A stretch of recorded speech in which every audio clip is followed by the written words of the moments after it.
without wasting more time, what we are waiting for coming up on the second session, please welcome Joseph. Time is yours. Go ahead. Oke, halo. Sebentar, saya akan share screen. Selamat pagi semua, terima kasih sudah datang ke acara webinar yang sudah diselenggarakan oleh tim Great Wall China ya. Nama saya Joseph, saya sekarang adalah seorang siswa di China, di University of Nottingham, Ningbo, China. Jadi presentasi saya hari ini akan bicara soal how is life as a computer science student in China. Bagaimanakah hidup sebagai seorang siswa ilmu komputer atau computer science di UNNC. Sebelum mulai saya mau minta maaf karena saya nggak bicara bahasa Indonesia sudah lama, jadi mungkin ada sedikit gimana ngomongnya ya, a little bit not fluent, nggak terlalu lancar. But anyways, sedikit tentang saya dulu. Seperti sudah dikenalkan, nama saya Joseph. Saya sudah di China sejak tahun 2015. Saya aslinya dari Bandung, Indonesia. Tapi sejak SMA tahun 2015 saya pindah ke China, ambil program IB Diploma. Itu adalah sebuah international curriculum. Dan puji Tuhan dapat dengan scholarship, dengan beasiswa full untuk studi SMA di sini. Sekarang saya adalah siswa tahun terakhir di Nottingham. Expected sih tahun 2022 nanti Juni graduate kalau tidak ada masalah. Saya belajar di Nottingham pun full secara di fund dengan beasiswa. Jadi untuk biaya sekolah, biaya lain-lain dan bahkan biaya tinggal pun saya dapat beasiswa. Nah, kalau ada yang mau kenal lebih lanjut, boleh lihat di Instagram atau connect di LinkedIn ya. Nah, sedikit tentang universitas saya, Nottingham Ningbo. Sudah juga dibilang oleh Pak Rahmat tadi ya, ini Nottingham itu di China adalah universitas Sino-Foreign pertama, yang artinya adalah sebuah universitas yang bekerja sama dengan, jadi China dengan negara luar bikin satu universitas ini, dan ini adalah universitas pertama di China yang memiliki kayak tipe kerjasama ini.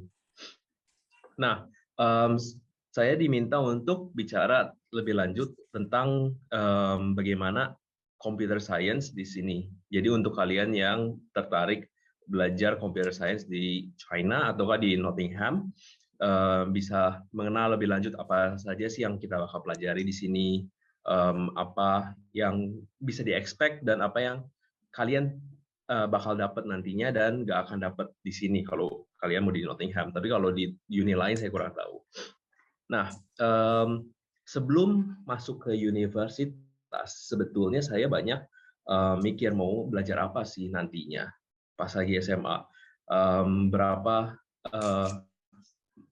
jurusan yang saya pikir mau masuk itu antara lain adalah biologi, computer science, kedokteran, teknologi, ataukah bahasa dan literatur, dan juga kimia. Tapi ujungnya sih saya akhirnya masuk ke computer science karena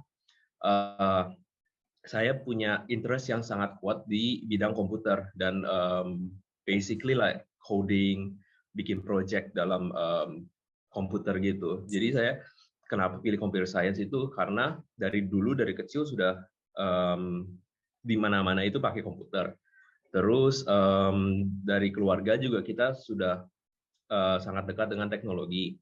Lalu lihat kondisi dunia sekarang, kita kemana-mana itu semua udah ada hubungannya dengan komputer. Jadi kalau kita gunakan app di handphone ataukah kita di komputer of course, atau sekarang ada banyak teknologi-teknologi lain. Kalau di rumah bisa ada smart home system ataukah artificial intelligence, face recognition, pembayaran online, itu semua kan pakai computer science. Jadi kenapa saya pilih computer science itu karena salah satunya melihat laju perkembangan dunia. Lalu computer science juga itu sangat bisa digabungkan dengan subjek lain, seperti kalau misalnya di dalam biologi itu ada satu subjek namanya bioinformatika, di mana kalian menggunakan komputer untuk membantu analisis data di dalam biologi, seperti itu.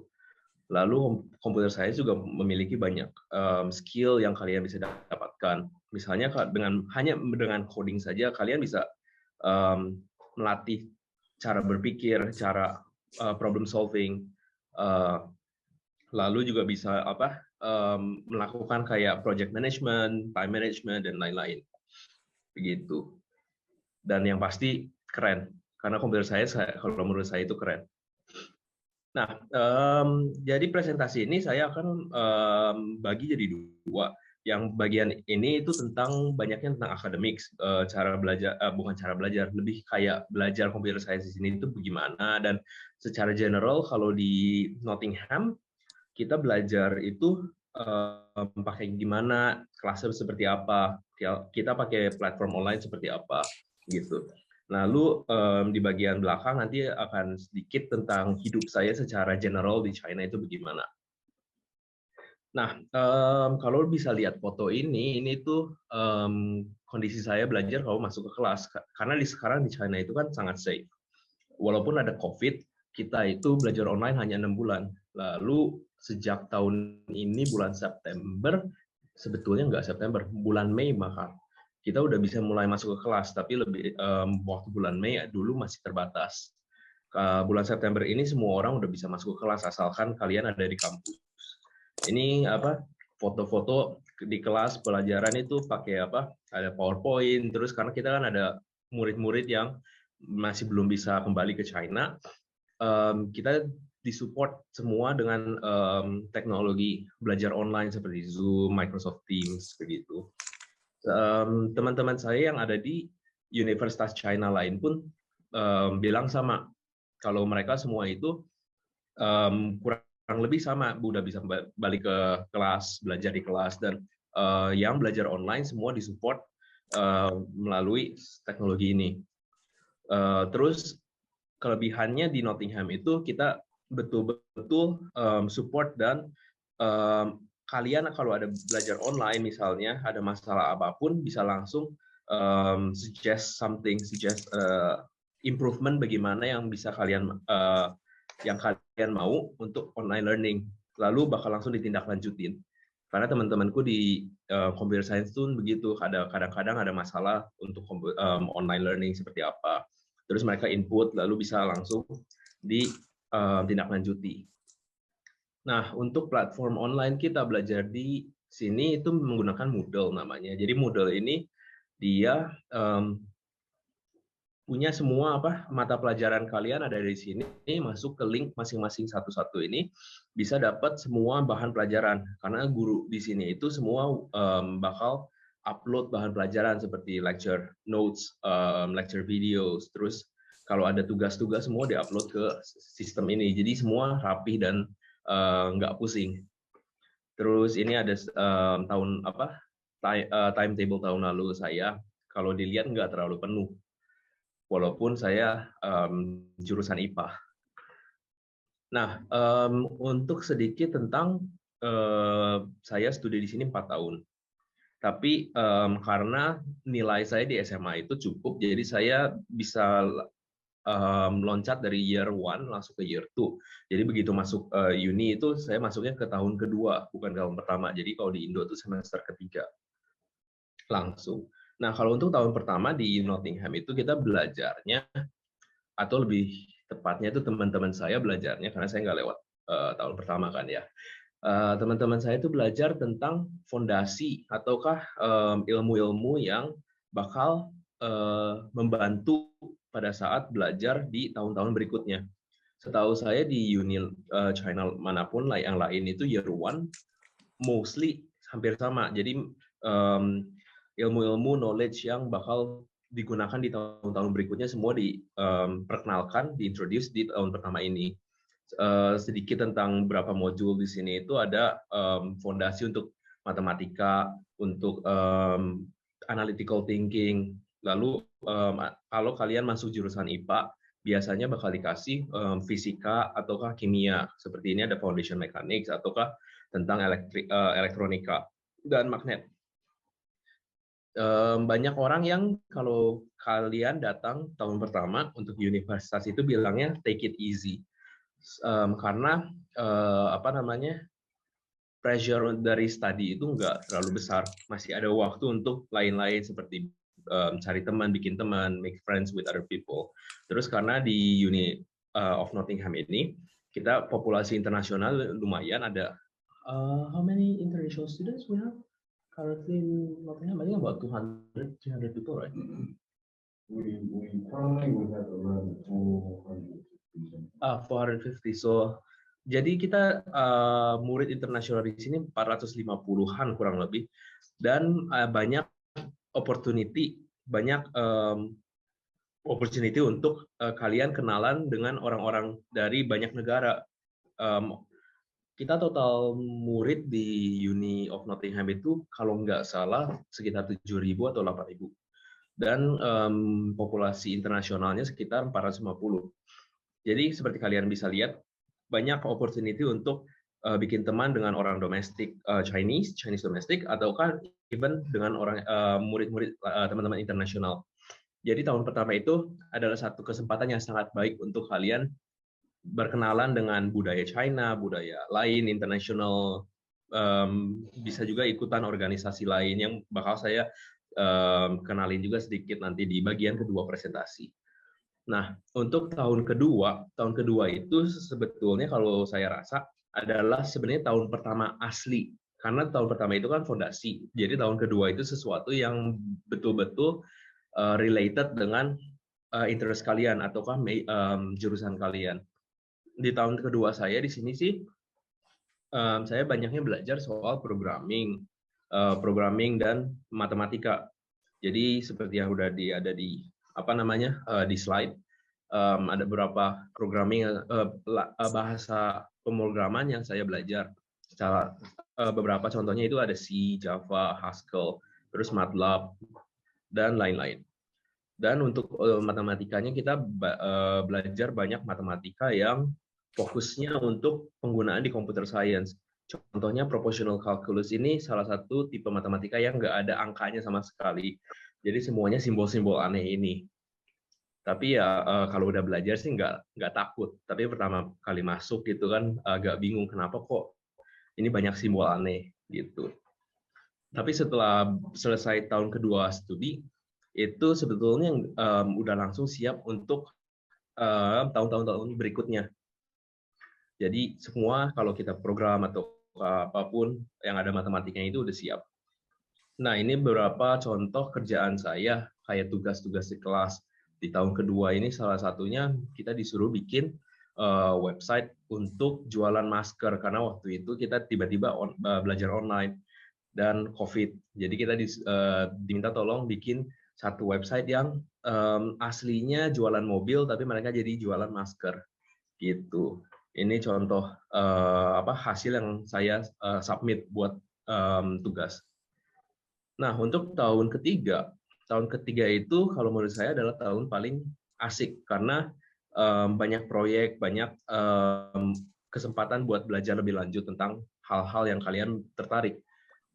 Kalau tahun ketiga saya di sini itu paling asik karena ada group project. Jadi kita kerjasama dalam satu grup untuk ngerjain satu tugas yang betul-betul dipakai di real world. Jadi kita dapat dikenalin ke supervisor, terus dari supervisor kita dikasih proyek, terus kita bisa link dengan orang-orang, kalau bahasa Inggrisnya stakeholder, saya nggak tahu Indonesianya gimana. Jadi stakeholder itu orang-orang yang sebetulnya kayak ngasih ide ataukah memulai satu proyek, dan mereka yang support kalian dalam bentuk dana ataukah data seperti itu. Jadi kita betul-betul kerja sesuatu yang bakal dipakai di dalam dunia nyata, bukan cuman kita di dalam pelajaran aja gitu. Lalu di tahun ketiga ini juga belajar lebih lanjut soal tata cara membuat satu software. Dari kita diskusi dengan stakeholder, sampaikan kita betul-betul coding dan release ataukah deploy software kita, aplikasi atau program kita. Untuk modul-modul lainnya ada contohnya operating system, terus kita belajar C++, bahasa C++. Terus kalau kalian tertarik dalam bidang kecerdasan buatan atau artificial intelligence, kita juga ada modul-modul seperti artificial intelligence, machine learning itu tahun berikutnya tapi. Terus ada juga tentang algoritma, tapi ini lebih banyak untuk matematikanya. Terus kalau kalian tertarik computer vision ataukah bagaimana cara analisa data gambar. Jadi dari satu gambar kalian mau ekstrak ataukah mau analisa ini bagian gambar ini itu apa? Itu ada kita modul namanya image processing. Ini waktu saya group project dengan tim saya yang kebetulan 5 dari 7 itu online. Jadi kita di kampus hanya 2 orang. Dan ini supervisor saya. Ini hasil proyek saya dalam group project ada sedikit video perkenalan yang sebetulnya juga termasuk salah satu tugas kita disuruh bikin dan submit.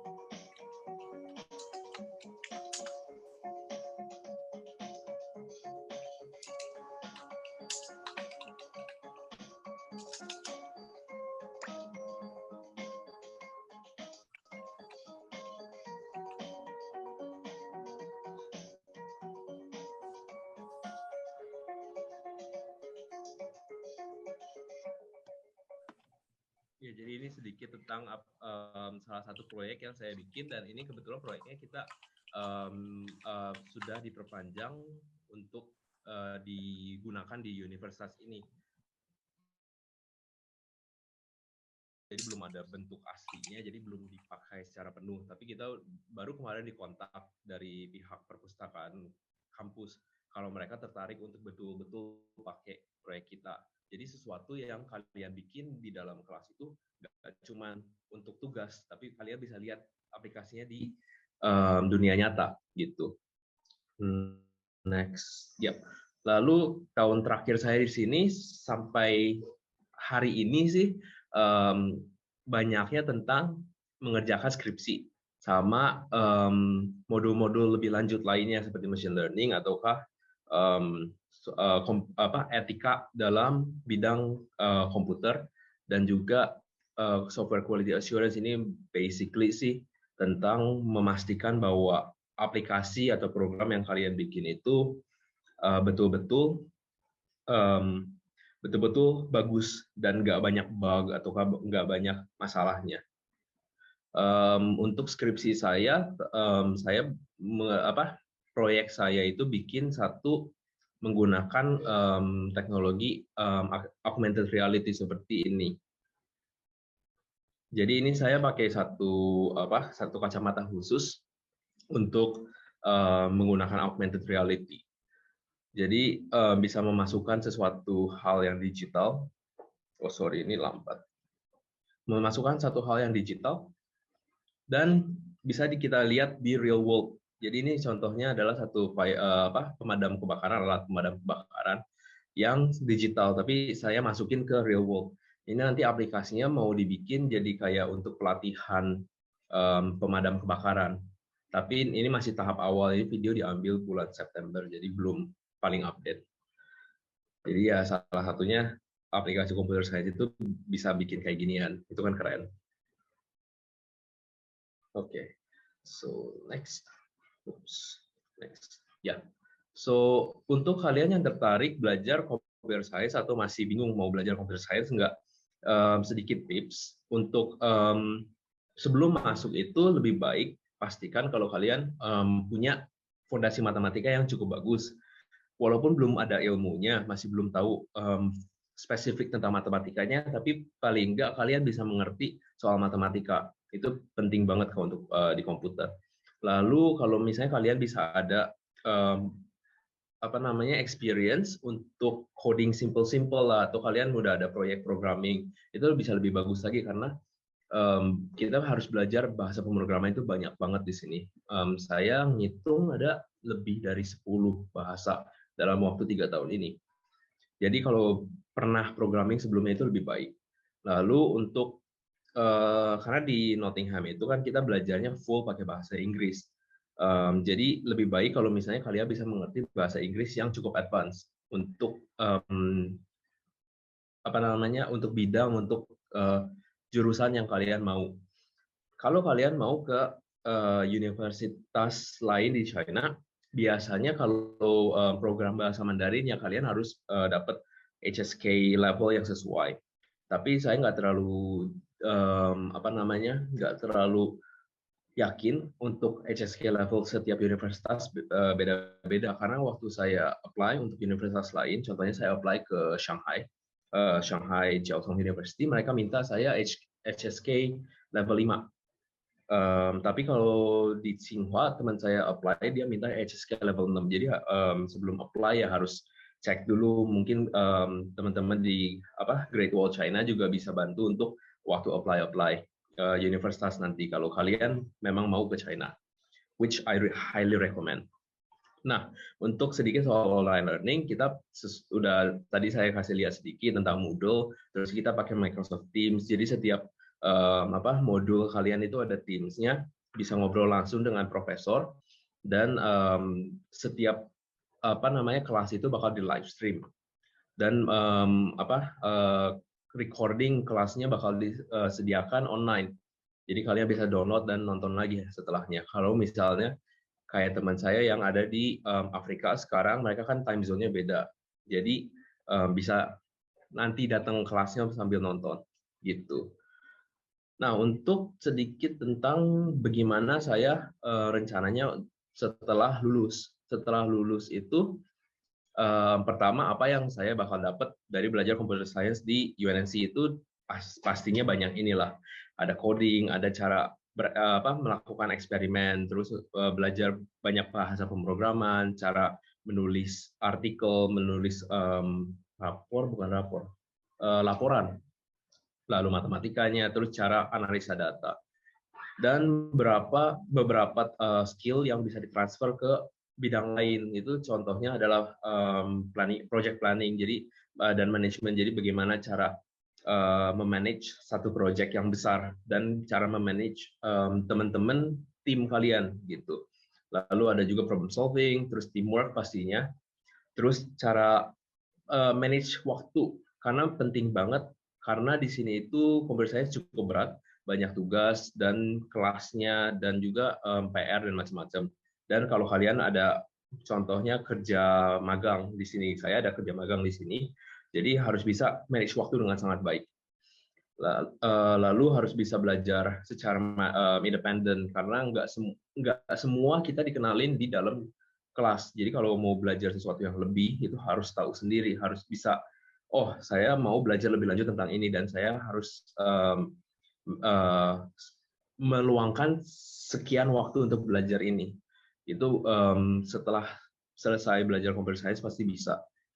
Lalu stakeholder management ya basically sih tentang bagaimana cara komunikasi dengan stakeholder dan cara memanage stakeholder begitu. Apa yang kalian nggak akan dapat di computer science? Contohnya adalah bidang-bidang yang sangat spesifik seperti VR, virtual reality, augmented reality. Itu kalau misalnya kalian nggak tertarik dan proyek kalian nggak ngambil bidang ini, nggak ngambil spesifik ini, kalian nggak akan dapat langsung. Jadi harus cari proyek sendiri. Terus banyak yang nanya, belajar computer science itu berarti nantinya bisa belajar bikin game? Nggak pasti. Kalau kalau kalian tertarik game development itu terpisah, itu bidang sendiri, tapi masih memang di bawah computer science. Tapi kalau di Nottingham ini kita nggak ada modul buat game development. Terus bidang-bidang lain yang nggak langsung berhubungan dengan computer science secara inti, contohnya seperti yang tadi saya udah bilang, itu ada biologi, computer science di biologi, itu kita nggak dapat. Terus signal processing ini banyak yang Kalau mereka betul-betul mau belajar computer science itu banyak yang nanya signal processing ada nggak di sini. Kebetulan di sini nggak ada karena dari UK-nya pun kita nggak dikasih kurikulumnya nggak termasuk modul ini contohnya. Terus ya tadi saya udah bilang juga modul-modul atau sesuatu lain yang nggak langsung berkaitan dengan computer science kita nggak dapat gitu. Tapi kalau kalian tertarik bisa belajar sendiri dan bisa apply ilmu-ilmu atau skill yang sudah didapat di kelas dalam belajar hal-hal apa yang kalian nggak dapat di kelas gitu. Nah, untuk computer science apa aja sih nantinya bisa kerja jadi apa aja? What possible career can you get? Banyak banget karena sudah saya bilang juga kan computer science itu bisa dihubungkan ke banyak disiplin lain. Contohnya di disiplin edukasi ataukah di dalam healthcare itu banyak banget sesuatu yang kalian bisa gunakan dari komputer bikin jadi kayak misalnya app buat monitor seorang pasien data-data vitalnya bagaimana itu di healthcare. Kalau untuk di edukasi akademia itu lebih banyak untuk riset biasanya. Jadi kalian coba develop sesuatu yang baru begitu. Terus ini masih banyak lagi yang kalian juga bisa sebenarnya Google aja atau bisa konsul ke Great Wall juga. Mereka pasti bisa bantu possible career habis kalian selesai universitas itu bagaimana begitu. Kalau saya kebetulan puji Tuhan sudah dapat kontrak langsung kerja. Saya bakal kerja di China juga di Foshan, di kota Foshan itu menjadi guru computer science di sekolah Daejeon School International ini. Saya kebetulan disponsor juga dari sekolah ini untuk studi saya full di Nottingham sekarang. Jadi banyak sekali sebetulnya selain sponsor langsung dari private parties, kalian bisa apply ke beasiswa-beasiswa lain seperti dari pemerintah, banyak beasiswa untuk murid-murid internasional. Begitu. Teman-teman saya banyak yang dapat beasiswa dari pemerintah lokal Ningbo karena mereka bisa meraih standar yang bagus di kelas. Kalau untuk lebih lanjut di masa depan, saya masih belum tahu mau belajar apa, tapi sampai sekarang sangat tertarik ke dalam bidang immersive technology VR seperti itu. Jadi mungkin setelah kalau saya mungkin udah bosen ngajar gitu, mungkin bakal lanjut ngambil S2 kah, ataukah bisa juga ambil kerjaan yang lebih berhubungan dengan teknologi. Begitu. Nah, untuk bagian kedua, sedikit tentang bagaimana gaya hidup dan sehari-hari saya di sini. Jadi ini beberapa foto cuplikan hidup saya di China. Saya ada teman-teman banyak, kita sering dari dulu kita sering cycling, jalan-jalan kemana-mana. Terus ini ada sedikit kehidupan bukan kehidupan malam tapi lebih kayak ya jalan-jalan waktu malam. Terus kita sering kalau di kampus itu sering masak karena kangen makanan Indo atau Chinese Indonesian cuisine gitu. Kita sering masak juga. Dan ini teman-teman saya yang dulu kita di SMA attend satu event di mana banyak orang-orang dari mancanegara ikutan dan share kultur mereka. Kita kebetulan diminta jadi kayak ambasador buat Indonesia dalam event ini. Lalu tadi sudah dibilang juga sedikit dari Pak Rahmat tentang bagaimana kalian minggu pertama di sini pasti udah lupa dompet karena di sini itu kita untuk chatting dan macam-macam udah pakai WeChat dan untuk bayar-bayar segala macam pun lewat WeChat. Jadi di sini kalau kalian coba bayar apapun, misalnya ke restoran beli makan atau ke minimarket beli macam-macam, kalian kasih uang cash money, pasti yang kasir itu bakal bilang ada WeChat nggak atau ada Alipay nggak? Karena kita di sini udah nggak ada kembalian gitu. Jadi lebih convenient kalian cuma bawa HP, charge money kalian, uang kalian ke dalam WeChat atau Alipay, lalu bisa langsung scan QR code ataukah bisa langsung transfer ke mereka. Itu jadi sangat convenient. Saya tahun pertama di sini dulu WeChat Pay masih belum sebar luas, belum public. Begitu udah tahun 2015 itu setelah sekitar 3 bulan tiba-tiba WeChat Pay dan Alipay ini tiba-tiba booming dan semua bisa pakai begitu. Terus di sini cukup convenient juga seperti kalau di Indo kan ada Gojek atau Grab ataukah apa lagi ya, banyak app-app online yang bisa kalian bisa pakai buat panggil taksi ataukah delivery makanan. Di sini pun ada. Kalau untuk taksi kita cuma ada satu app, tapi bukan cuma satu app, tapi satu app yang sangat sering digunakan. Jadi kayak mayoritas orang pakainya kita Didi Choosing. Itu buat panggil taksi online. Nah kalau untuk makanan biasanya kita ada Meituan Waimai atau sekarang ada juga namanya Ele.me. Itu seperti GrabFood gitu. Tapi kalau menurut saya lebih convenient di sini. Nggak banyak macam-macamnya. Kalau di Indo dulu pernah coba pesan makanan online tuh agak nggak tahu gimana, tapi agak repot kalau dibanding di sini saya rasa. Terus kalau di sini itu saya sebetulnya udah jarang banget keluar untuk beli barang. Biasanya langsung online. Banyak orang yang bilang kalau belanja online tuh bahaya lah, banyak penipuan dan macam-macam. Tapi kalau di sini tuh nggak usah takut karena sudah aman banget kalau mau belanja online lewat Taobao atau ada juga website namanya JD dan lain-lain. Di sini tuh jadi kalau belanja online nggak usah pusing. Biasanya nggak usah pusing ongkir karena biasanya langsung di cover. Saya udah lama belanja online banyak banget yang ongkirnya gratis dan nggak peduli dari bagian China manapun bisa nyampe ke kalian barangnya dalam waktu paling lama itu sekitar 1 minggu. 1 minggu itu udah ekstrim banget. Kalau lebih dari 1 minggu bisa langsung kontak seller. Biasanya mereka bakal langsung ada refund ataukah ada bonus-bonus tambahan lainnya. Di sini tuh sistemnya udah betul-betul efisien banget. Lalu bukan cuman akademik doang, bukan cuman di kelas. Saya juga ada beberapa olahraga dan ikut klub olahraga. Contohnya dulu saya aktif di Kendo. Kita diundang untuk ikutan kayak turnamen dan macam-macam. Terus saya juga hobi untuk trekking. Jadi sama teman-teman kita trekking naik ke gunung. Terus kita juga bantu untuk bersih-bersih gunung. Jadi sambil trekking sambil kita pungut sampah. Gitu. Ini disupport sama sports center dari kampus kita di sini di Nottingham. Lalu kita juga ada acara-acara lebih ramai seperti caving. Kita masuk ke gua dan turun ke gua. Ini kebetulan waktu itu kita ngadain acara canyoning. Jadi kita turun ke lembah, ada sungai dan macam-macam. Terus kita kayak sejenis trekking, tapi lebih asik karena basah-basahan dan kita bisa lompat nyebur ke air gitu. Jadi banyak hal-hal asik selain kelas cuman belajar doang. Dan di China itu kan ada satu perkataan yaitu China is big, go travel. Jadi banyak banget tempat yang kalian bisa kunjungi buat traveling, buat acara sports, dan lain-lain. Nah, sedikit tentang organisasi dan society di sini.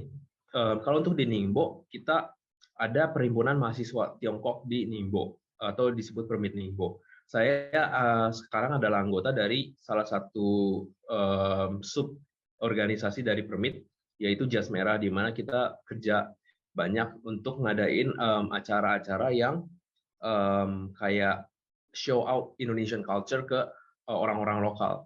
Tapi kebetulan karena kan masih belum bisa, banyak temanku yang belum bisa balik ke China, jadi kita acara-acaranya sekarang so far masih online. Tapi dulu pas teman-teman saya semua ada di sini, kita biasanya ngadain kayak konser ataukah kita ngadain kayak bakti sosial, jualan makanan Indo untuk submit ke charity seperti itu. Nah ini untuk untuk organisasi yang disupport langsung oleh pemerintah Indo itu salah satunya Permit. Ada juga PPI, cuman saya kurang tahu karena saya bukan member. Kalau untuk di base dari kampus itu biasanya beda kampus, beda organisasi. Tapi kalau di sini kita ada contohnya Vis-a-Vis Organization, di mana kita bantu, bukan bantu sih, kita ngadain acara-acara yang orang-orang, murid-murid internasional bisa join in untuk mereka make friends dengan orang lokal di sini. Dan bisa, kalau misalnya udah make friends dengan orang lokal, kan bisa latihan bahasa Mandarin, ataukah kayak melakukan homestay. Jadi kalian tinggal di tempat teman dan mengenal langsung budaya China langsung first hand. Lalu ada Notting Green, contohnya ini organisasi environment. Jadi kita coba support green lifestyle. Jadi kita coba bikin sesuatu yang mengurangi penggunaan kayak plastik, kertas dan macam-macam dan safe environment. Basically sih itu. Terus ada banyak organisasi lain. Kalau nggak salah di kampus ini tuh ada 120 lebih organisasi. Jadi kalian ada interest apapun pasti bisa nemu organisasi di sini. Setahu saya di Universitas China manapun juga banyak organisasi-organisasi lain yang bisa support interest dan kalian mau ngapain tuh pasti ada. Nah ini sedikit permit, ada organisasi Buddhis Manggala, terus ada Jas Merah dan Kelontong. Kelontong ini tentang jualan barang-barang Indo, biasanya untuk support komunitas Indonesia juga di sini yang mereka kalau kangen misalnya makan Indomie ataukah makan cari balsem atau tolak angin atau apa, kita sediain barang-barang di Kelontong. Terus kalau organisasi Buddhis Manggala itu kalau nggak salah itu lebih banyak untuk untuk gerakan gerakan keagamaan Buddhis. Jadi mereka ngadain kayak saya kurang tahu jelasnya karena saya bukan Buddhis sih. Cuman mereka setahu saya ngadain kayak acara-acara keagamaan banyaknya. Lalu ini sedikit foto-foto waktu kita ngadain event-event di Nottingham. Ini acara dari Visabi, kita banyak ngenalin budaya-budaya dari berbagai negara dengan budaya lokal. Terus kita ngadain juga acara-acara untuk celebrate banyak banget festival dari berbagai negara. Ini contohnya kita waktu itu ada Global Village ini di mana orang-orang dari banyak negara bisa datang bikin satu booth dan ngenalin budaya mereka. Ini tuh kalau nggak salah tim dari Eropa kalau yang ini. Dan banyak banget hal-hal lain kayak yang foto kecil ini itu kita ngadain acara traveling around Ningbo free of charge. Jadi kalian bisa ikut dan jalan-jalan keliling Ningbo, kenalan dengan berbagai tempat-tempat menarik, makanan lokal sama mengenal budaya langsung melalui traveling. Dan banyak banget event yang kita pernah organize. Jadi kurang lebih itu presentasi saya. Saya kembalikan waktunya kepada Pak Joko atau Pak Rahmat. Terima kasih. Oke, Joseph. Terima kasih banyak sharingnya. Sangat komprehensif ya, sama informatif juga, termasuk pengalaman pribadi kamu dari SMA di China sampai akhirnya end up sampai tahun keempat nih di Nottingham dengan computer science. Dan juga nice, kamu juga udah ada goal, what is your future plan, terus kemudian general information about year 1 until year 4 di Nottingham itu apa aja nih kira-kira yang perlu disiapin, modul-modulnya dan apa yang dipelajarin. Oke.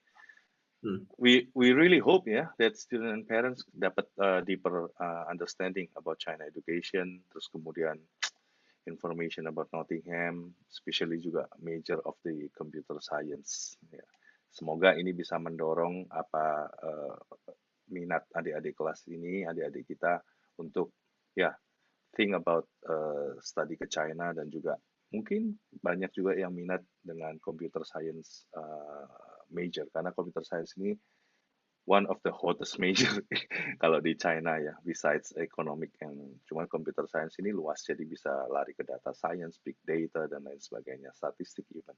Oke. Sebelum kita mulai sesi ketiga, saya mau share sedikit information about Great Wall New platform tentang social media. Jadi kita ada mulai launching, walaupun masih newbie sih, walaupun masih awal-awal, kita mulai launching yang namanya YouTube, TikTok, sama juga Instagram Reels. Jadi saya akan sharekan informationnya di chat box sebentar lagi. Jadi bagi student sama parents kalau tidak keberatan, please support us dengan subscribe channel kami supaya kami bisa berkarya lebih untuk sharing atraktif maupun informasi-informasi yang sangat berguna untuk yang related to China dan juga China education. Oke, sekarang masuk ke sesi ketiga, Q&A nih. Any questions mungkin? Ada yang mau bertanya? Silahkan ke Joseph atau ke tentang Nottingham atau tentang apa aja pengalaman-pengalaman yang mungkin kalian ingin ketahui. Silakan kalau ada yang mau ditanyain. Boleh type di chat box, boleh raise hand kalau mau bicara.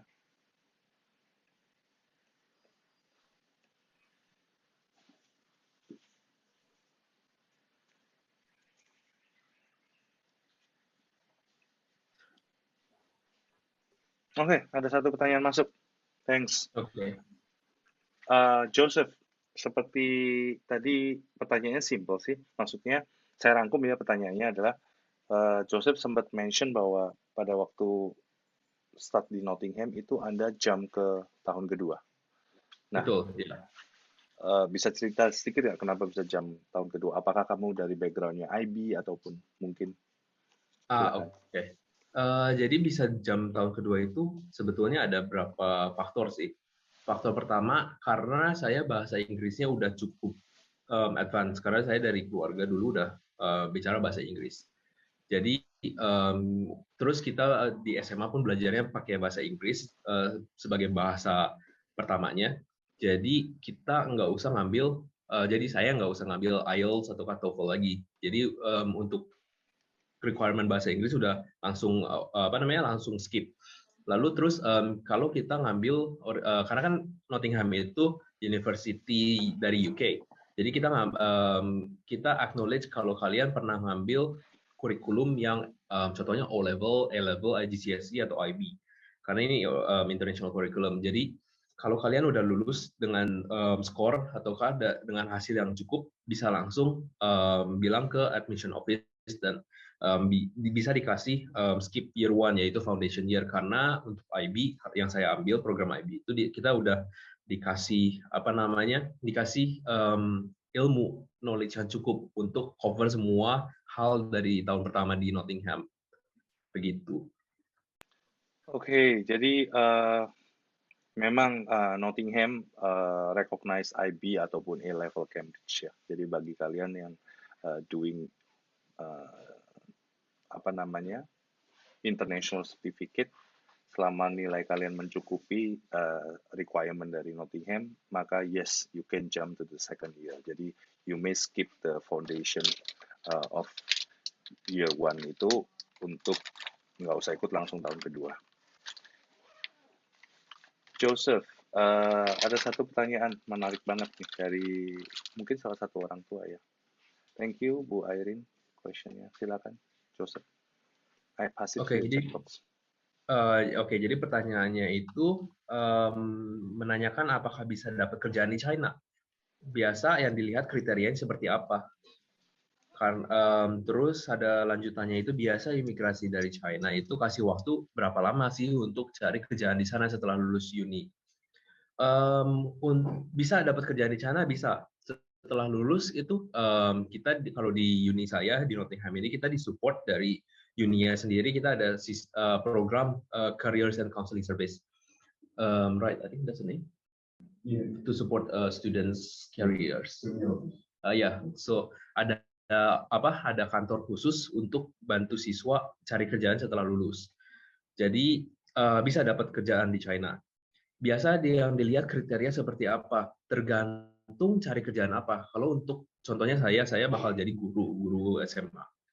Kriteria yang saya diminta itu untuk lulus S1 dalam bidang yang sesuai. Jadi kalau saya jadi guru computer science, nantinya saya harus lulus di bidang komputer atau jurusan yang ada relationship dengan komputer atau computer science. Kalau mau kerjanya jadi misalnya businessman atau apa, biasanya lebih gampang karena requirement-nya itu untuk cuman kayaknya kalau nggak salah itu untuk bachelor's doang. Tapi lebih baik untuk cek lebih lanjut requirement visanya apa. Karena beda kerjaan bisa beda requirement visa. Nah, untuk biasa imigrasi China kasih waktu berapa lama untuk cari kerjaan di sana setelah lulus uni? Ini pertanyaannya cukup bagus dan sejujurnya saya kurang tahu untuk imigrasi China kasih waktu berapa lama. Kenapa saya kurang tahu? Karena di sini itu biasanya teman-teman yang udah final year dibantu sama uni banget. Jadi begitu lulus udah langsung dapat kerjaan. Dan visa dan macam-macam untuk transfer visa dari visa pelajar jadi visa kerja tuh udah dibantu dari uni gitu. Jadi saya kurang tahu untuk imigrasi kasih waktu berapa lamanya. Mungkin dari Great Wall bisa bantu. Oke, saya kasih tambahan mengenai hal ini. Jadi memang student visa holder, artinya pada waktu kalian masih being a student, kayak misalnya Joseph ini tahun keempat, dan puji Tuhannya kan Joseph bisa langsung nyambung ya, karena sudah sebelum lulus pun sudah ada kontrak yang memang sudah langsung kerja. Cuman beberapa kasus di siswa kami adalah bisa dilakukan dengan anak tersebut, siswa tersebut pulang dulu ke Indonesia. Bisa. Jadi beberapa company yang memang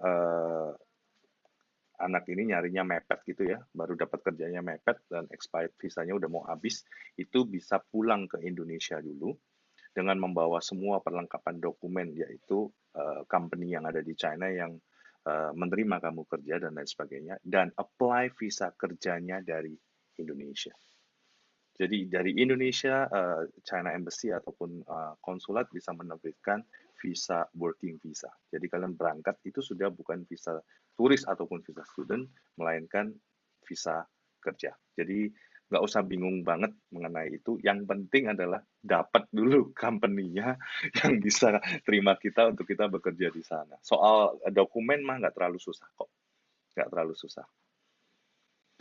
Oke, dan juga ini pertanyaan menarik nih. Nah, ini sedikit ya namanya orang kerja ya Joseph ya, yang perlu dipikirkan adalah this question for you.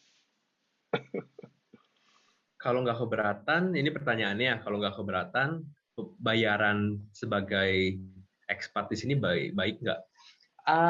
Saya kurang tahu untuk gaji orang lain, tapi kalau untuk gaji saya nggak bisa ngomong untuk kerja nanti karena kita belum diskusi gaji. Tapi untuk magang di sini, at least untuk magang di sini ada program-program magang yang saya udah ikut itu bayarannya lumayan sih. 1 jamnya sekitar 40.000 sampai 80.000. Jadi kalau kalian kerja misalnya maksimum di sini kerja itu 20 jam sebagai murid yang magang. Itu berarti dalam seminggu 20 jam kali anggaplah kalian dapat maksimum gaji 80.000 per jam. Itu berarti dapat sekitar 1.600.000 dalam 1 bulan. Itu nggak matematikanya. Kapan? Nah, Satu minggu, bro. 40 kali 20 ya? 1 minggu, Joseph. Ya. 1 minggu. 4 kali 4 2 barusan. 800 yuan per minggu. Kalau kalian dapat full itu, jadi 1.600.000 per minggu. Jadi untuk 1 bulan plus minus dapat 3 sampai 4 juta bisa. Itu untuk magang. Jadi dari magang aja udah dapat segitu gitu ya. Jadi untuk full time kerja nantinya bisa expect lebih lah ya. Gitu. Ya, kalau untuk full time kerja mungkin ini dari info yang kita dapat dari beberapa siswa yang menjadi stay di China dan bekerja di sana.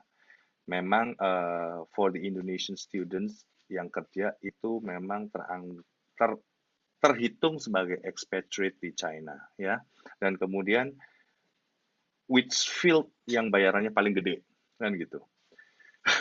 Selalu related with technology ya, jadi computer science, data science, statistik, pokoknya yang berhubungan dengan teknologi itu bayarannya jauh lebih gede dibandingin yang ekonomi maupun bisnis kalau kita ngomong sama-sama fresh graduate.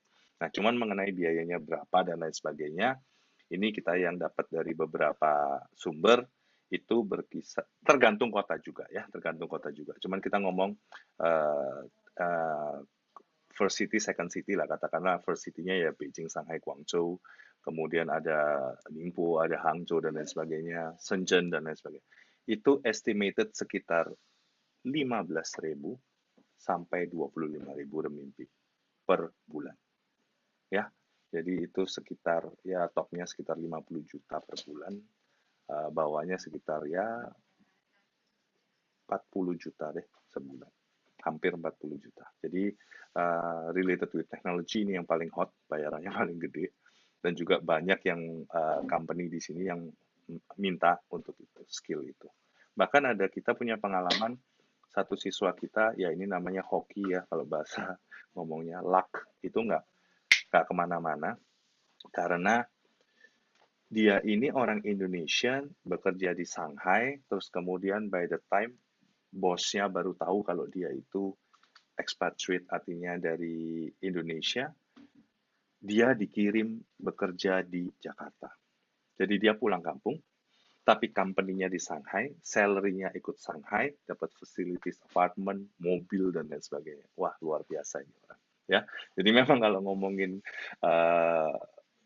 future itu tentu dengan your hard work, your education, tapi yang barang satu yang namanya luck ini nggak bisa dipungkirin. Hoki banget nih orang ya. Jadi enak tinggal di Jakarta, pulang kampung, dapat apartemen, bayaran ikut Shanghai. Itu seperti itu. Itu tambahan sih mengenai gaji dan lain sebagainya. Oke, ada beberapa question juga masuk, menarik juga. Semua mahasiswa di Nottingham, Joseph, apakah dapat kesempatan internship, magang, dan dibayar atau hanya murid yang berprestasi? Very good question. Jadi untuk di Nottingham, semua siswa, nggak peduli apakah domestik atau internasional, kita dapat kesempatan magang. Jadi untuk tahun pertama nggak boleh magang karena mereka mau fokus kalian dapat ilmu fondasi dulu supaya tahun kedua sampai keempat kalian bisa belajar dengan maksimal. Dari tahun kedua sampai tahun keempat program-program magang itu banyak. Jadi sebetulnya untuk magang itu sebagai murid internasional kita terbatas untuk magang di kampus saja karena visa kita tipenya itu visa yang nggak boleh magang. Jadi kalau mau magang di luar kampus harus cek ke local police dan visa kalian boleh nggak? Karena kalau nggak ya ada bahaya buat dideportasi.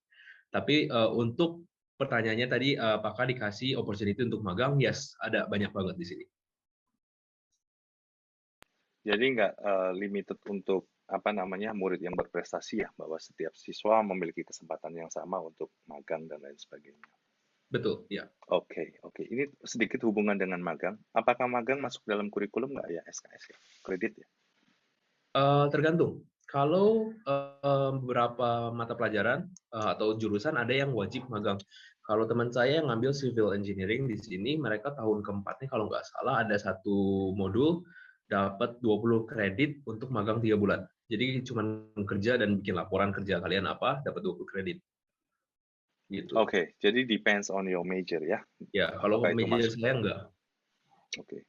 Apakah itu masuk kurikulum apa enggak? Cuman yes, bahwa semua siswa internasional maupun lokal dapat kesempatan untuk internship dan lain sebagainya. Oke. Yes, betul. Good question. Ini mungkin saya bisa jawab.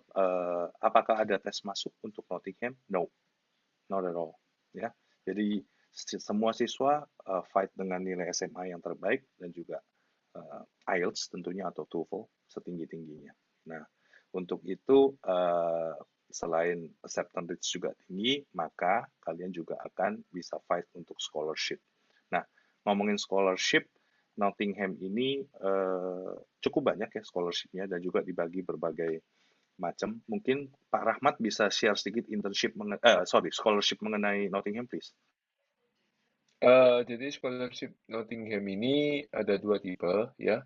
Yang nomor 1 adalah University Scholarship yang dari Nottingham sendiri, yang besarannya sebesar 25%, 50% ataupun 100% ya. Dan yang kedua adalah yang tadi dibilang Joseph, banyak temennya yang dapat yang namanya Government Ningpo Scholarship. Jadi dua-dua ini bisa di-apply, but kalian hanya bisa mendapatkan salah satu. Tidak bisa dua-duanya sekaligus, seperti itu. Tapi untuk Nottingham ini freshman ya, jadi untuk awal dapat 1 tahun pertama, nanti tahun kedua, tahun ketiga, dan tahun keempat harus berjuang lagi dengan nilai GPA kalian. Gitu. Kalau boleh nambahin sedikit tentang scholarship yang dari kampus, itu semua siswa sudah langsung otomatis eligible. Jadi semua siswa udah dapat kesempatan, langsung otomatis termasuk kesempatannya. Jadi yang penting itu kalian belajar dengan baik dan dapat nilai yang bagus dan kalian bisa langsung dapat scholarship, nggak perlu apply apa-apa lagi. Begitu kalau di Nottingham untuk Nottingham Based University, scholarship. Ya, ini yang seperti Thank tadi you Joseph tambahannya. ya, ini ada yang global full scholarship, half scholarship, quarter dan lain sebagainya. Dan ini yang kemudian Ningpo ya, Ningpo Government for Bachelor itu ada di angka 20.000, lumayan sih, ya kan. Terus kemudian ada juga yang family mungkin kalau kakak adik dan lain sebagainya seperti itu. Oke. It is nice. Ini bagus banget ya. Oke, Joseph mungkin kau bisa yang jawab ini. Kamu tinggal di China lama dan juga tahu gimana local Chinese students itu seperti apa. Oke, jadi pertanyaannya itu, terima kasih untuk ini pertanyaannya cukup bagus.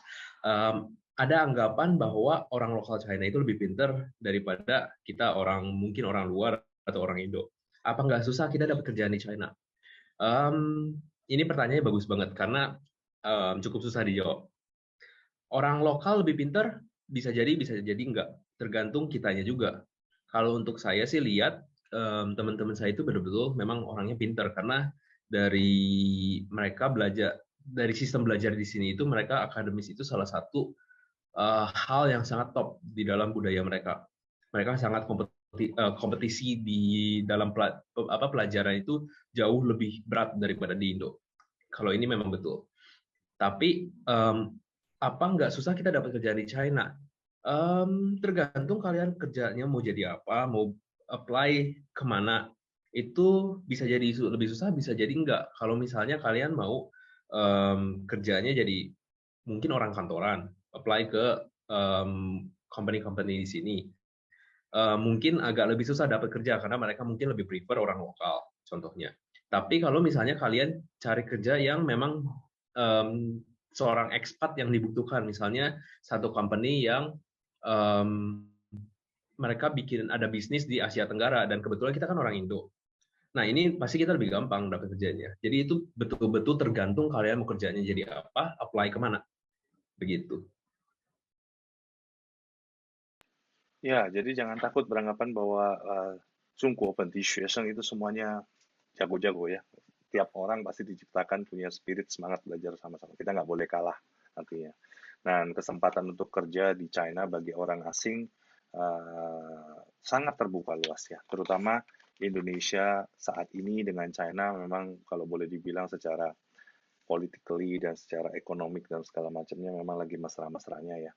Karena Zhongguo ini juga sangat punya project gede yang dulu namanya OBOR sih, One Belt One Road, sekarang berubah menjadi nama BRI ya, jadi Belt Road Initiative, yang salah satunya adalah negara Indonesia menjadi mitra partner super strategis ya untuk program BRI ini, sehingga nantinya akan banyak company Indonesia yang akan invest di China maupun sebaliknya. Jadi yuk pergunakan kesempatan ini kalian semua untuk study in China. Nobody knows another 5 years or 6 years you will be working ataupun menjadi working di company-company yang berhubungan dengan skill kalian, yaitu bahasa Mandarin. Kayak Joseph udah jago pasti Mandarinnya, terus menguasai major secara bagus juga, English kalian juga bagus, networking kalian bagus. Ataupun nantinya kalian akan want to be entrepreneurship, it's okay. Dengan menggunakan jaringan network, pengalaman kalian stay di China, dan lain sebagainya. Oke, ada satu pertanyaan lagi, thank you Bu Mona. Oke, lingkungan budaya. Banyak hidup di Ningpo dibanding daerah... Oh, biaya hidup. Bagaimana biaya hidup? Biaya hidup di Ningpo dibanding daerah lain di China, Joseph? Jadi untuk biaya hidup di Ningbo dibanding daerah lain, kalau kita bandingin dengan contohnya Shanghai, Beijing, atau Guangzhou, pastinya lebih rendah. Karena Beijing, Shanghai, Guangzhou itu kan memang kota-kota utama di China. Tapi saya pernah SMA dulu di kota Foshan di Guangdong. Itu kurang lebih biaya hidupnya hampir sama. Untuk biaya kayak makanan gitu, kita di sini agak lebih mahal sedikit. Beda rata-rata sekitar 3-4 yuan. Tapi untuk biaya per bulan di Ningbo itu, kalau saya sih hidupnya nggak terlalu foya-foya banget. Jadi bisa dapat sekitar 1.000 sampai 2.000 yuan per bulan. Itu sekitar, kalau di Indo itu sekitar 1.200.000 sampaikan 2.500.000-an per bulan. Tergantung kebutuhan juga sih, karena per bulan kadang-kadang harus bayar macam-macam, ada internet, listrik, air misalnya. Gitu sih. Ya, tambahan sedikit Joseph sama untuk orang tua dan siswa lain. Biaya hidup ini bisa besar, bisa kecil, itu kadang sangat berpengaruh dengan yang namanya kaki gatal ya. Kaki gatal. Jadi kalian mau di kota manapun, selama kalian bisa kontrol kepengen itunya, nah itu bisa dikontrol, maka biaya kurang lebih tidak akan jauh dari angka, ya betul kata Joseph, 1.500 sampai 2.000 RMB. Tapi banyak siswa yang memang apa namanya di kota besar banyak tempat bagus, ngelihat ini kepengen pergi, ngelihat itu buka baru pengen pergi. Nah ini yang membuat kalian boros. Selama kalian as a basic spending as a student ya, itu nggak akan jauh dari angka 1.500 atau 2.000 RMB per bulan. Itu aja sih tambahan. Scholarship itu didapat pada saat masuk atau setiap tahun ada. Oke, saya bisa jawab ya. Jadi scholarship itu namanya adalah freshman scholarship. Pada saat kalian apply melalui kami di Nottingham University, ke Nottingham University, otomatis you will be candidate of a scholarship. Nah, first year doang kalian dapat, kemudian tiap tahunnya kalian bisa apply lagi. Ya, reapply. Andai kata first year you got it scholarship, then second year, third year, fourth year masih bisa fight for university scholarship ataupun juga Ningpo government scholarship. Jadi ya tergantung perjuangan kalian, nilai dan lain sebagainya. Good question about scholarship. Oke, di tempat saya Sims kosong nih pertanyaannya, Mr. Rahmat or Mr. Joseph, ada yang masukkan? Kosong. Masih ya? kosong juga.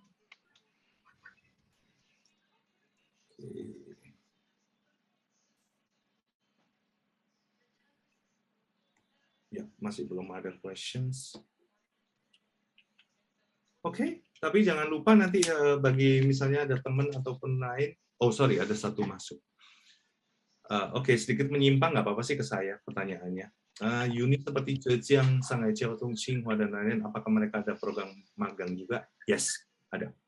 Ya, ada. All China University, mostly ya, kalau yang besar dan di kota besar, yes, they have magang itu. Dan beberapa memang menjadi kredit dalam SKS-nya itu. Oh, Joseph, ada yang minta share kontak lagi, dong? Boleh bukain biar ada yang mau. Oh, boleh. Bentar saya share screen. Ya, silakan.